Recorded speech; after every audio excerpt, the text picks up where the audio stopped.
Hi అండి.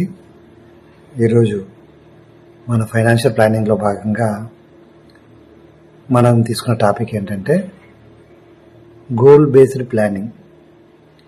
అంటే మన గోల్ బేస్డ్ ప్లానింగ్ ఎందుకు ఇంపార్టెంట్ అంటే, ఫర్ ఎగ్జాంపుల్ ఇప్పుడు మనము ఏదో ఒక అమౌంట్ ఇన్వెస్ట్ చేసి వెళ్తున్నాం, మరి దానికి ఒక గోల్ అంటూ లేకపోతే మనం దాన్ని ఎక్కువ రోజులు సస్టైన్ చేయలేము అనమాట, ఎక్కువ రోజు ఇన్వెస్ట్మెంట్ చేయలేము. గోల్ బేస్డ్ ఇన్వెస్ట్ చేయడం వల్ల మనకు అడ్వాంటేజ్ ఏంటంటే, మనము ఆ గోల్ ఎన్ని సంవత్సరాలు అనేది తెలుసుకుంటాం కాబట్టి, దాన్ని బట్టి ఇన్వెస్ట్ చేస్తాం కాబట్టి ఎక్కడ ఎలాంటి ఫండ్స్లో ఇన్వెస్ట్ చేయాలి అనేది కూడా ఒక ఐడియా వస్తుంది. మనకు ఎన్ని సంవత్సరాలకు మెచ్యూర్ అవుతుంది మంది అని మనకు ఒక ఐడియా వస్తుంది. సో గోల్ బేస్డ్ ప్లానింగ్ అనేది మన ఫైనాన్షియల్ ప్లానింగ్ చాలా ఇంపార్టెంట్ అనమాట. సో దీంట్లో కొన్ని ఎగ్జాంపుల్స్ చెప్తాను మీకు. What are the different type of goals అనేది చెప్తాను. ఫర్ ఎగ్జాంపుల్ ఇప్పుడు మనం తీసుకుంటే కొన్ని గోల్స్ మనం తీసుకుంటే, for example construction of home first, second వచ్చేసి చిల్డ్రన్స్ వెడ్డింగ్, థర్డ్ వచ్చేసి రిటైర్మెంట్ ప్లానింగ్, ఫోర్త్ వచ్చేసి కార్ పర్చేసింగ్, సో నెక్స్ట్ వచ్చేసి అమౌంట్ ఫర్ అప్స్కిల్లింగ్. ఇలాగా డిఫరెంట్ గోల్స్ని మనము సెట్ చేసుకోవచ్చు అనమాట. దీనివల్ల అడ్వాంటేజ్ ఏంటంటే, ఇందాక అనుకున్నాం కదా, మనము దానికి డ్యూరేషన్ బట్టి ఎంత అమౌంట్ కావాలి అనే దాన్ని బట్టి మనం ఎక్కడ ఇన్వెస్ట్ చేసుకోవాలి, ఎలాంటి ఫండ్స్లో ఇన్వెస్ట్ చేసుకోవాలనేది మనం డిసైడ్ చేసుకోవడానికి మనకు ఛాన్స్ ఉంటుంది అన్నమాట.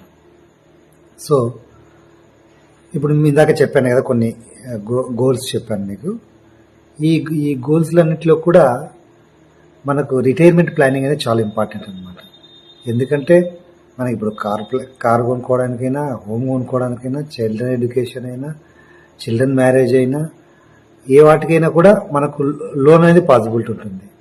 కానీ రిటైర్మెంట్ ప్లాన్కి లోన్ పాసిబిలిటీ ఉంటుందా? కంపల్సరీ ఉండదు మనకు. ఎందుకంటే మిగతా ప్లాన్స్ అన్ని మన వర్కింగ్లో ఉన్నప్పుడే, మనం బిజినెస్ చేస్తున్నప్పుడు, జాబ్ చేస్తున్నప్పుడు చేస్తాం కాబట్టి మనకు ఖచ్చితంగా బ్యాంక్స్ అనేది లోన్ ప్రొవైడ్ చేస్తాయి అన్నమాట. కానీ when it comes to retirement planning అనే గోల్ ఏదైతే ఉందో దానికి లోన్ అనేది ఉండదు. ఎందుకంటే రిటైర్మెంట్ ప్లానింగ్ ఎప్పుడు తీసుకుంటాం మనము? జాబ్ నుంచి రిటైర్ అయిన తర్వాత ఆఫ్టర్ 6 years మనం అది ప్లానింగ్ చేసుకుంటాం. అప్పుడు మనకు ఎవరైనా లోన్ ఇస్తారా? ఇవ్వరు. ఒక స్పెషల్ కేస్ ఏంటంటే రివర్స్ మార్టిగేజ్ లోన్ అనేది ఒకటి ఉంటుంది.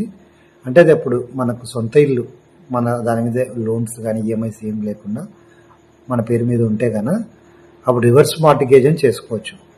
దాంట్లో ఏంటంటే మనం మామూలుగా మనం ఈఎంఐలు లోన్ తీసుకున్నప్పుడు దాన్ని మార్టిగేజ్ అంటాము. మనం ఆల్రెడీ సొంతం ఉన్న మన హౌస్ని బ్యాంకుకి రివర్స్ మార్టిగేజ్ చేయడం వల్ల మనకి మంత్లీకి మనకు ఒక 40,000 50,000 మనకి ఆ ఎలిజిబిలిటీని బట్టి ఇస్తూ ఉంటారు. మనము ఒక 10 ఏళ్ళు 20 ఏళ్ళు వాడుకొని ఆ అమౌంట్ వాడుకోవచ్చు. వాళ్ళు ఏంటంటే మన తదనంతరం మన చిల్డ్రన్కి దాని వాల్యూ కట్టేసి ఇప్పటివరకు ఎంత తీసుకున్నాము మనము అనేసి లెక్కేసి మిగతాది సెల్ చేసైనా మిగతాది మన వారసులకు ఇస్తారు. లేకపోతే మన వారసులు అమౌంట్ పే చేశారంటే వాళ్ళకి అమౌంట్ ఇల్లు హ్యాండ్ ఓవర్ చేస్తారు.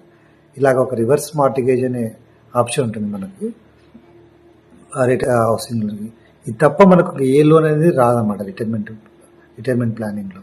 సో మనకి ఇప్పుడు ఉన్న అన్ని గోల్స్ కన్నా రిటైర్మెంట్ ప్లానింగ్ అనేది చాలా ఇంపార్టెంట్ గోల్. సో నేను ఈరోజు ఈ రిటైర్మెంట్ ప్లాన్ గురించి మీకు చెప్తాను.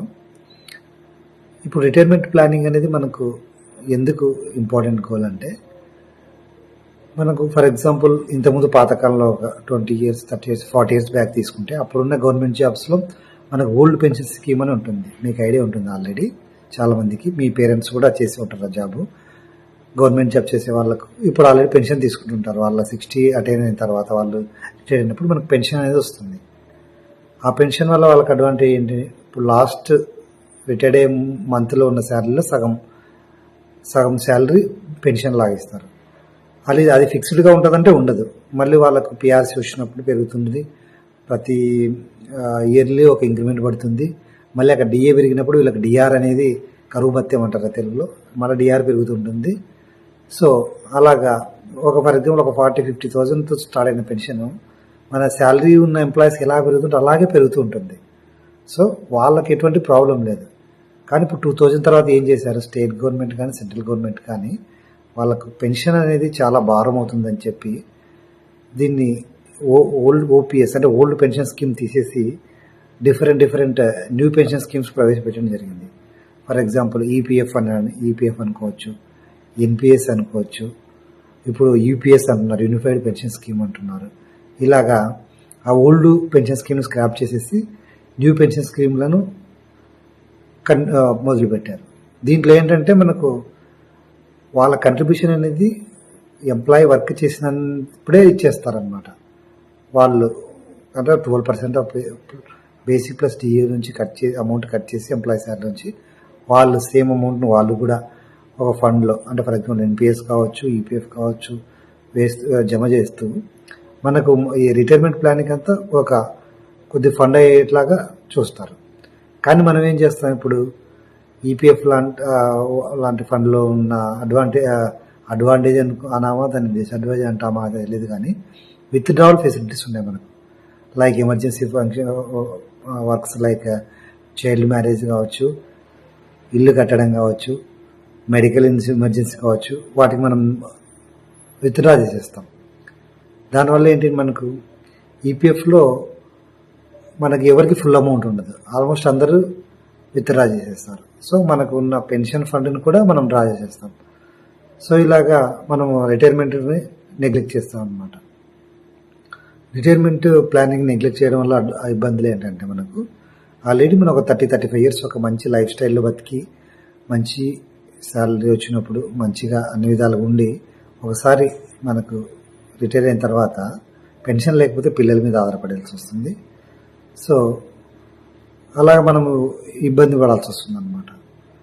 సో ఈ ఇబ్బందులను దృష్టిలో పెట్టుకొని మనము ముందు నుంచే వర్క్లో ఉన్నప్పుడే మనకు పిఎఫ్, ఎన్పిఎస్ లాంటి స్కీమ్స్ ఉన్నా కూడా ఇన్ అడిషన్గా మ్యూచువల్ ఫండ్ లాంటి ఒక మంచి ఇన్స్ట్రుమెంట్లో రిటైర్మెంట్ ప్లానింగ్ అనేది చేసుకోగలిగితే చాలా బాగుంటుంది మనకు లైఫ్. దీంట్లో కూడా ఈ రిటైర్మెంట్ ప్లానింగ్లో కూడా మనకు రెండు స్టేజెస్ ఉంటాయి అన్నమాట. రెండు స్టేజెస్ ఏంటంటే ఫస్ట్ సిస్టమాటిక్ ఇన్వెస్ట్మెంట్ ప్లాన్ అంటాం. అంటే ఏంటంటే మనము సర్వీస్ చేసేటప్పుడు మంత్లీ కొద్దిగా అమౌంట్ని అక్యుములేట్ చేసుకుంటూ పోయే పద్ధతిని సిస్టమాటిక్ ఇన్వెస్ట్ ప్లాన్ అంటాం అనమాట. అలాగా ఒక 30-35 ఇయర్స్ మొత్తం మనం ఇన్వెస్ట్మెంట్ చేసిన తర్వాత రిటైర్ అయిన తర్వాత ఒక కార్పస్ జనరేట్ అవుతుంది కదా, అక్కడికి స్టాప్ చేసేస్తాం. రిటైర్ అయిన తర్వాత మనం స్టాప్ చేసేస్తాము. స్టాప్ చేసిన తర్వాత మనకు ఒక 1 crore, 2 crores, 3 crores what ever it may be some amount మనకు అక్యుములేట్ అవుతుంది కదా. అప్పుడు ఏం చేస్తామంటే మనము అక్కడికి స్టాప్ చేసేసి ఎస్డబ్ల్యూపీ అని ఇంకో కాన్సెప్ట్ ఉంటుంది, సిస్టమాటిక్ విత్డ్రావల్ ప్లాన్ అనే ఒక కాన్సెప్ట్ ఉంటుంది. ఇది ఏంటంటే మనకు పెన్షన్ లాగా అమౌంట్ విత్డ్రా చేసుకోవచ్చు అనమాట. అంటే మనం అక్యుములేట్ అయిన 1 crore, 2 crore ఒకేసారి తీసుకోకుండా నెలకి మనకి ఎంత కావాలంటే అంత తీసేసుకోవచ్చు.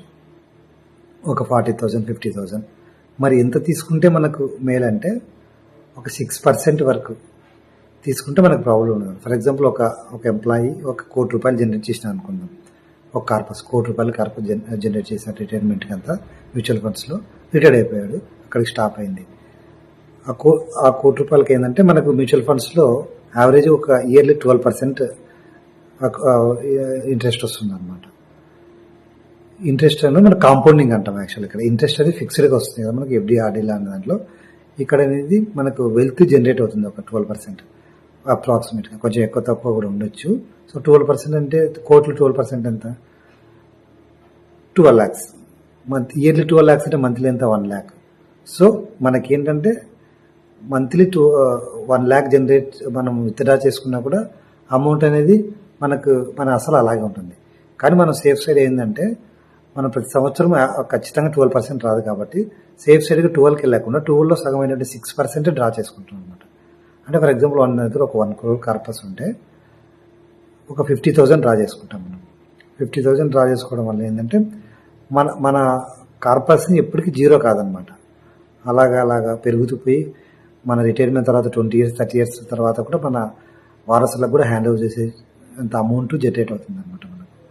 సో ఇప్పుడు మనకు ఫర్ ఎగ్జాంపుల్ మళ్ళీ ఇప్పుడు ఈ ఫస్ట్ సంవత్సరం 50,000 స్టార్ట్ చేశాం, మళ్ళీ నాకు నెక్స్ట్ ఇయర్ ఖర్చులు పెరుగుతాయి కదా అంటే ప్రాబ్లం లేదు. మనం అప్పుడు నెక్స్ట్ మంత్ నుంచి మళ్ళీ ఒక 10,000, 5,000 పెంచుకోవచ్చు. ఎందుకంటే ఆల్రెడీ ఈ 1 yearలో మనకు 12% పెరిగిన 12%లో 6% ఇచ్చేసుకుంటున్నాం. ఇంకో 6% పెరుగుతూ వస్తుంది కదా. సో నెక్స్ట్ ఇయర్ మనం ఇంకొక 5,000 కూడా పెంచుకోవచ్చు. అలాగా ఇయర్లీ కొద్ది పెంచుకుంటూ పోయినా కూడా మనకు వెల్త్ అనేది ఎప్పటికీ జీరో కాదనమాట. ఇలాగా మనకున్న గోల్స్లో ఇంపార్టెంట్ గోల్ అయినటువంటి రిటైర్మెంట్ ప్లాన్ని ఇలాగ చేసుకొని ఈరోజు మనం ఒక బ్రీఫ్గా తెలుసుకున్నాం కదా. మనకు మంచి కాన్సెప్ట్తో మళ్ళీ కలుద్దాం. మీకు వీడియో నచ్చితే కనుక షేర్ చేయండి వీడియో వేరే వాళ్ళకి. నా ఛానల్ సబ్స్క్రైబ్